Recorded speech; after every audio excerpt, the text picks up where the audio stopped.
CityCast Pittsburgh is supported today by the Heinz History Center and their newest exhibition, Pittsburgh's Hidden History. It is a cornucopia of curiosity, a magical menagerie of memory, and a little bit of this and that. There are flowery couches, relics from Kennywood, even a collection of shivs. If you listen to this show a lot, you know we are loving this. It is truly mind-boggling to see how the curators brought together such a wide range of rarely seen artifacts to tell Pittsburgh stories like never before. To buy your tickets and learn more, visit HeinzHistoryCenter.org. Today's show is sponsored by Open Streets PGH, organized by Bike Pittsburgh. It's going down this Sunday, June 29th, when cyclists and pedestrians can roll, wander, stroll through 3.6 miles of East Liberty, Homewood, Larimer, Point Breeze, and Wilkinsburg, all completely car-free. You can bike, walk, dance, skate, whatever you want, take an exercise class, check out local businesses, build connections, and see the city in an entirely new way. There's no cost, just come on down. See the route at openstreetspgh.org and follow the party at openstreetspgh.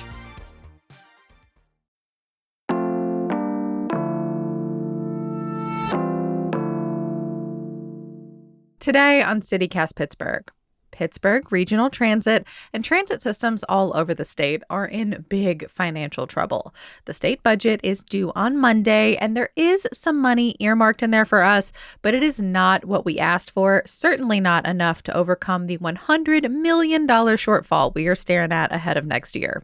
Today, I'm with our region's biggest transit advocacy group to talk about how we got here, what's at stake, and what could come next.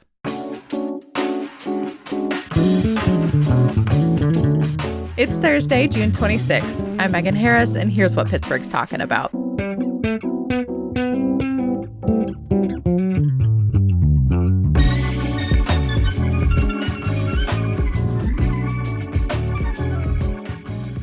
I'm with Laura Chu Weens, the Executive Director of Pittsburghers for Public Transit. Laura, we are so grateful for your work. It's so nice to have you on a microphone. It's great to be back. Thanks, Megan, for having me. So remind us about the problem we have right now. What's on the chopping block at Pittsburgh Regional Transit, and how did we get here? Sure, yeah. So what's directly in front of us is that Pittsburgh Regional Transit has announced that they are hitting a fiscal cliff and next year would implement service cuts of 30 up to 35% for our fixed route transit, so our buses and our trolleys, but also fare increases and really catastrophic cuts to the service area for our paratransit service access of up to 62%. And we know that this was a problem that was anticipated because there was a 10-year bill that was passed in 2013 called Act 89. It was the result of enormous amount of advocacy statewide for transit funding, dedicated transit funding for 10 years. But that bill was never really intended to be sort of the full package. It was it sort of left funding stagnant even as costs increase. And so it was a stopgap. It wasn't supposed to last forever. Yeah, it was a little bit better than a stopgap because it was a multi-year bill. I mean, it was a long stopgap for Pennsylvania standards. Yeah, for sure. But I think that it was clear that sometime in the 2020s, we were going to have some real problems as the funding was not meeting the cost to provide services. And this is not just a Pittsburgh problem or an Allegheny County problem. This is a problem statewide. So SEPTA, the Philadelphia transit system, has also announced major service cuts next year without new dedicated funding from the state of 43% and serious fare increases as well.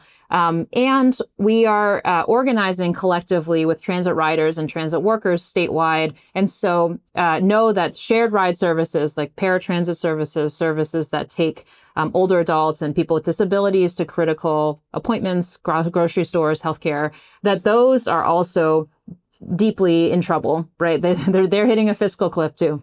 Yeah, I think I read it's like 52 different transit systems. So PRT and SEPTA are obviously enormous, but 50 other transit systems are facing significant cuts as well.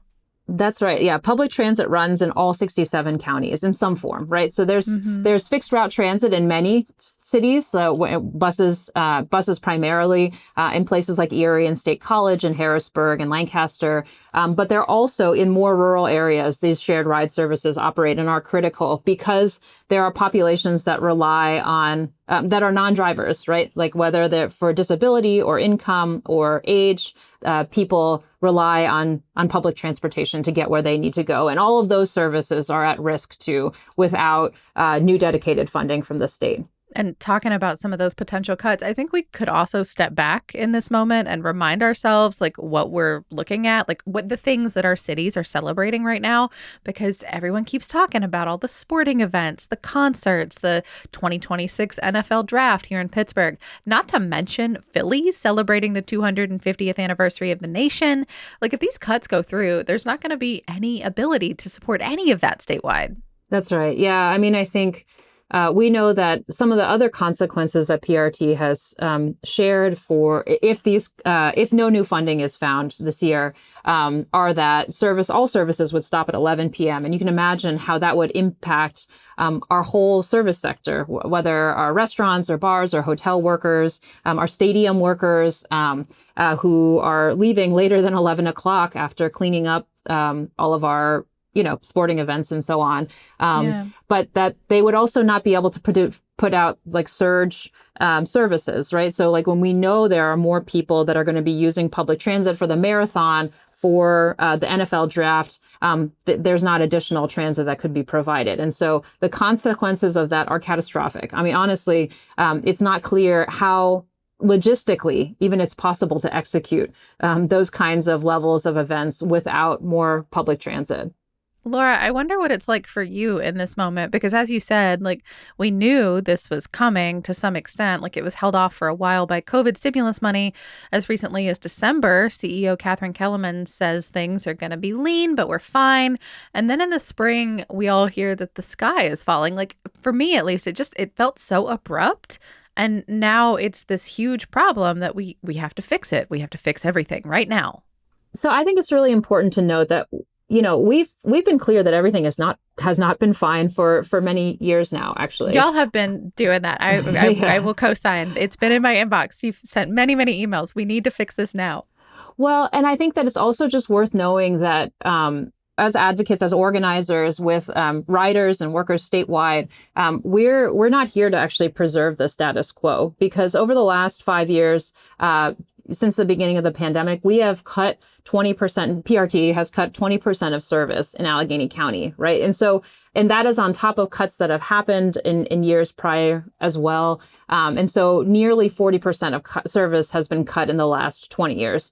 So we are operating at a huge decline. And the idea that all we're doing here and what we're doing right now in this state budget fight is to maintain services that frankly don't always work for everybody, or don't provide like the basic access that folks need and are rely on is really not what riders are here for. And so we are organizing to restore and expand services beyond what we have now, to restore it to 2019 levels, and actually to increase service by 10% in all regions outside of Allegheny County and the Philadelphia area. So for the non-Pittsburgh, non-Philly regions, that they actually never have been served very well by public transit, and that they deserve a more transit service to be able to better meet their needs. And that's the goal of our statewide campaign and what we've been putting forward funding measures around. Yeah, and I want to talk more about those, but I guess let's start with what's on the table right now, what's moving through as we get closer to the budget deadline, which is coming up June 30th. It's on Monday. As we have recorded this, the Pennsylvania House, led by Democrats, has approved several pieces of Governor Josh Shapiro's budget, including a transit proposal. So it's $292 million statewide. We would only get about $40 million of that, mostly through a diversion of existing sales taxes. This is how PRT spokesperson Adam Brandolph put it. At this point, we are cautiously optimistic. We are looking at like what that $40 million in additional funding would give us the ability to do in terms of delaying cuts and looking at different models that we haven't previously looked at, but we certainly are keeping a very, very watchful, close eye on the what's going on in the Senate over the next week. Hopefully, not much longer than a week.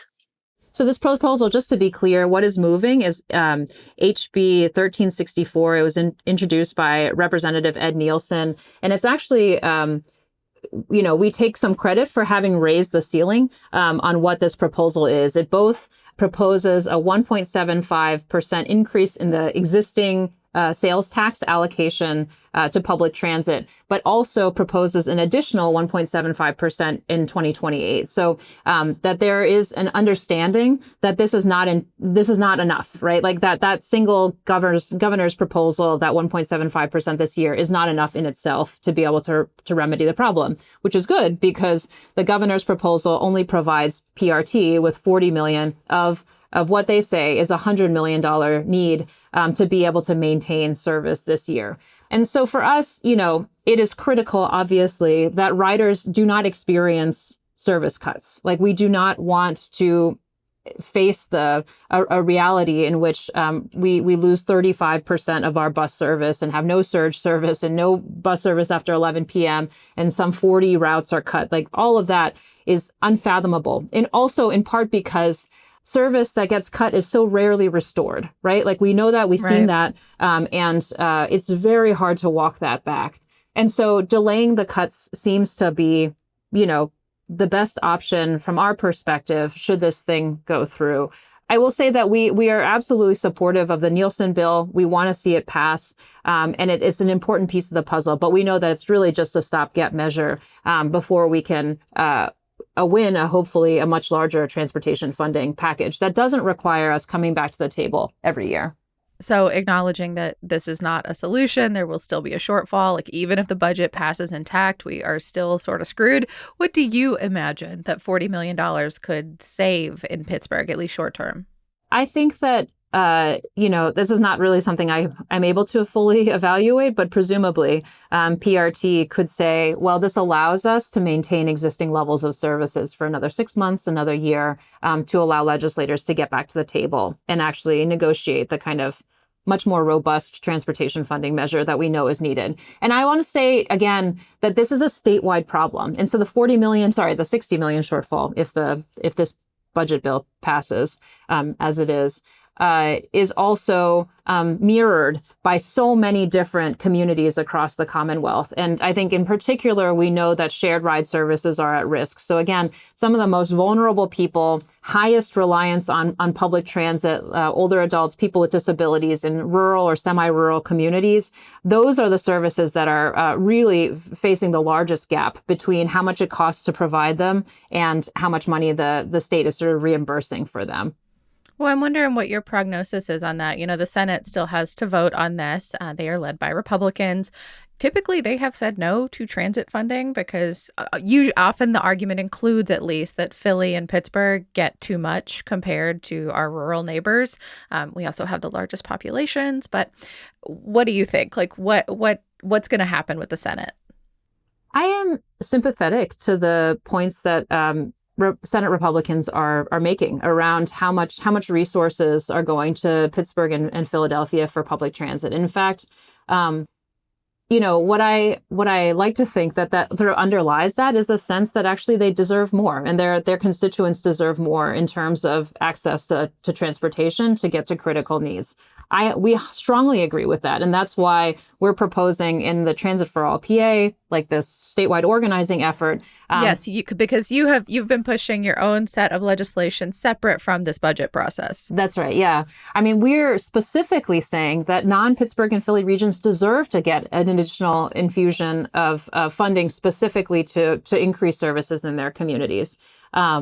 So I think that where it comes from a place of just wanting to punish the big cities, or the idea that like there's not a legitimate need in the big cities as well, I don't agree with that. But I do agree that other regions deserve more too.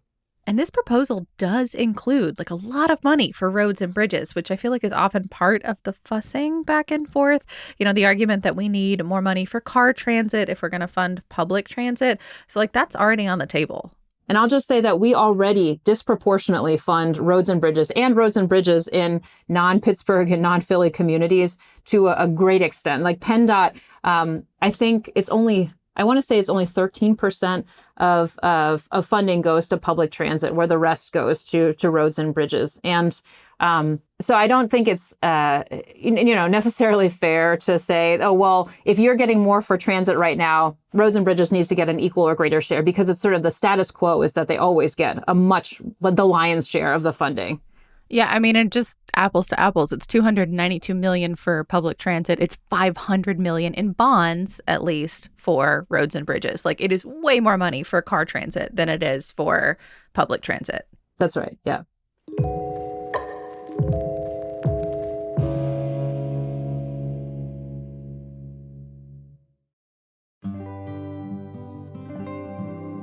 CityCast Pittsburgh is coming at you today thanks in part to Visibility. It's an organization here in Pittsburgh that empowers individuals who are blind or visually impaired to explore all that is possible in their lives.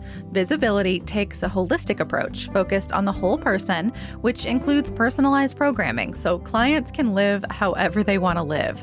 Maybe you need help using an assistive device, a ride to an appointment, or job coaching. They even do vision screenings for kids and provide regular eye exams for adults. Whatever the need, Visibility tries to help Pittsburghers achieve their goals and pursue their passions.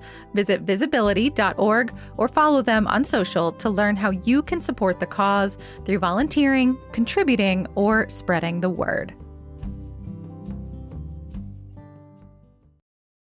How does PwC take your company to the leading edge? They bring the sharpest minds in tech to your team, so you can bring the ideas that will transform your business. They're passionate about your industry, so you can walk into any room with every advantage. And they're with you every step of the way, so you can know you're headed in the right direction. PwC builds for what's next, so you can get there now.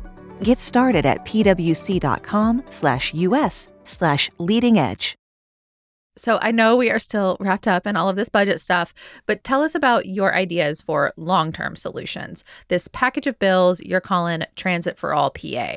So the statewide organizing effort, Transit for All PA, was born really in 2021. We saw this fiscal cliff coming. We knew that Act 89, that 10-year funding bill, was coming close to its to expiring, and so we hired organizers in all parts of the state, in Scranton, in Harrisburg, in State College, in Lancaster, in Philly, in Erie. So y'all been working on this for a while. For a while, we I knew didn't it was realize coming. that, Laura. Like, I'm not surprised. Y'all are very hardworking folks, but still.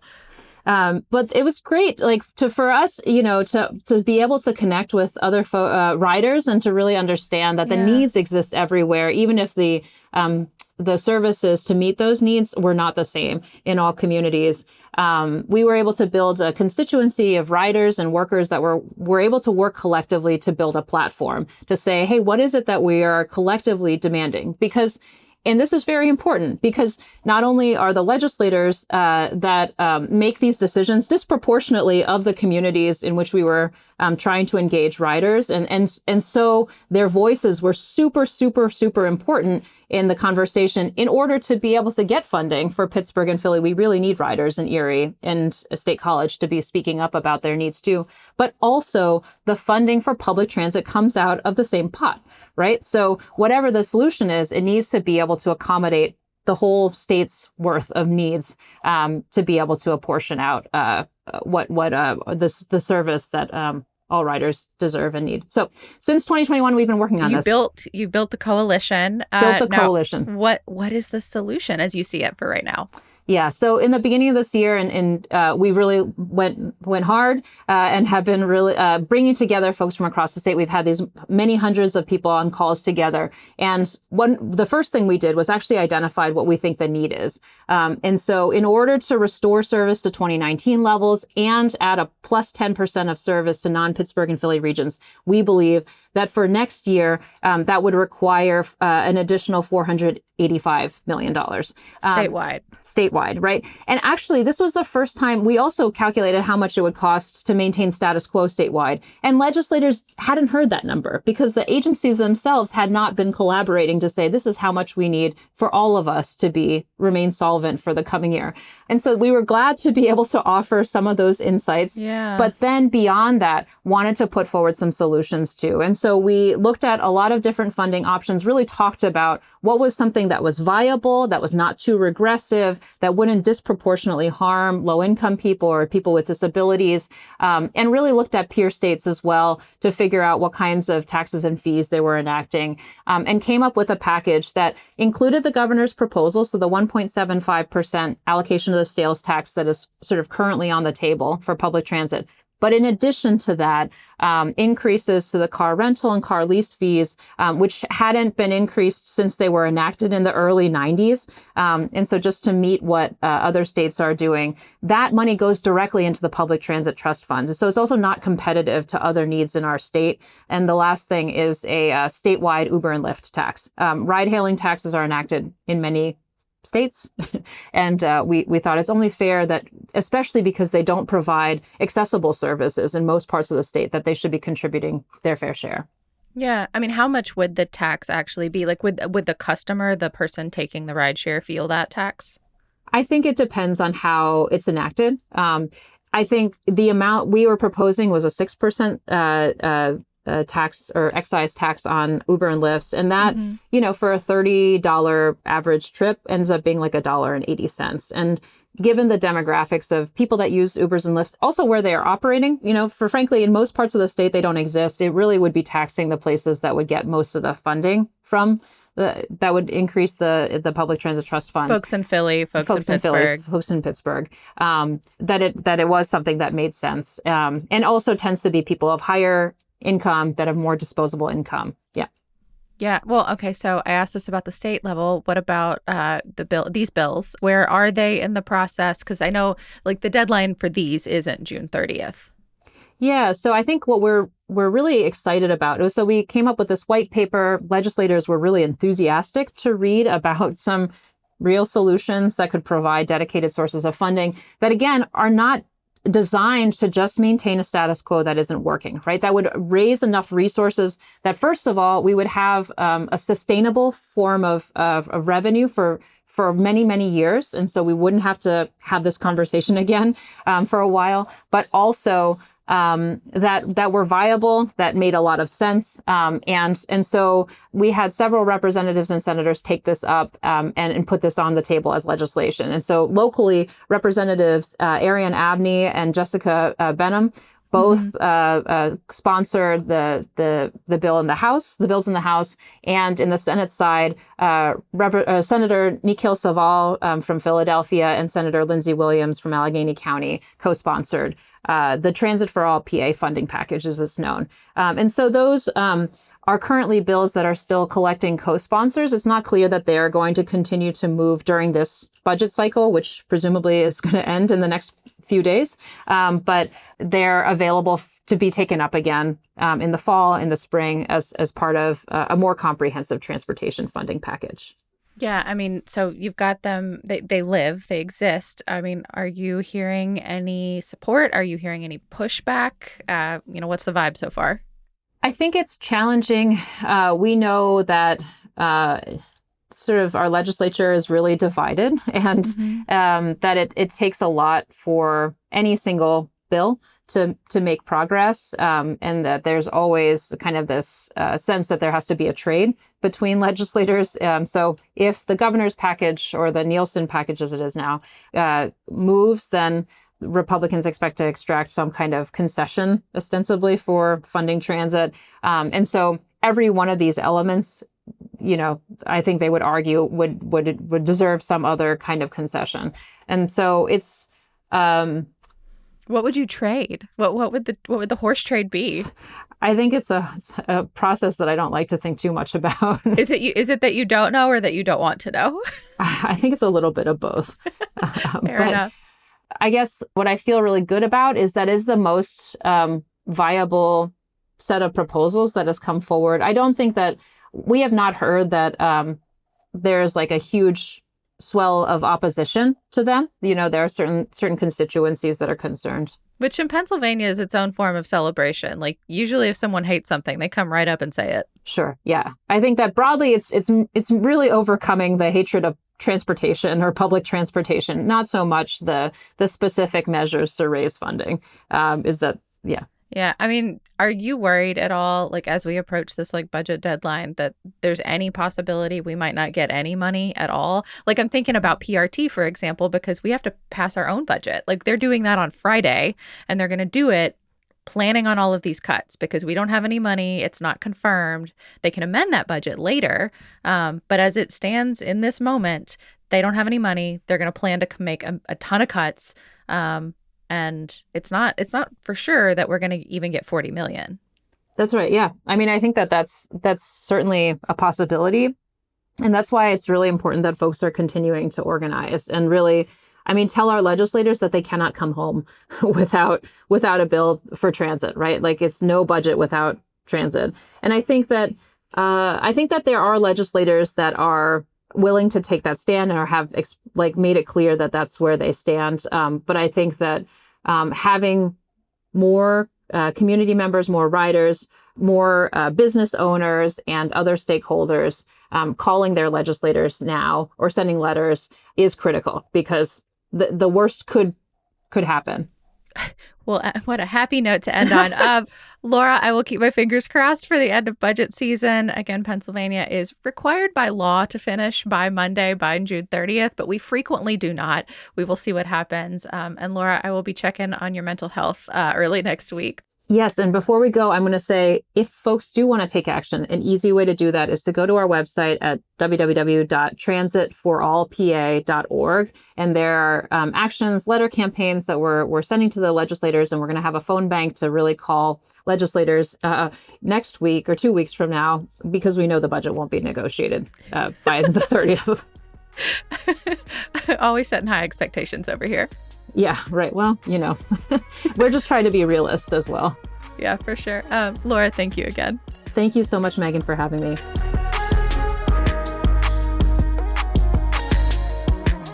That is all for today here on CityCast Pittsburgh. If you do want to get involved, we will have links to all of this in our show notes, and we will be back tomorrow morning with more news from around the city. We'll talk to you soon.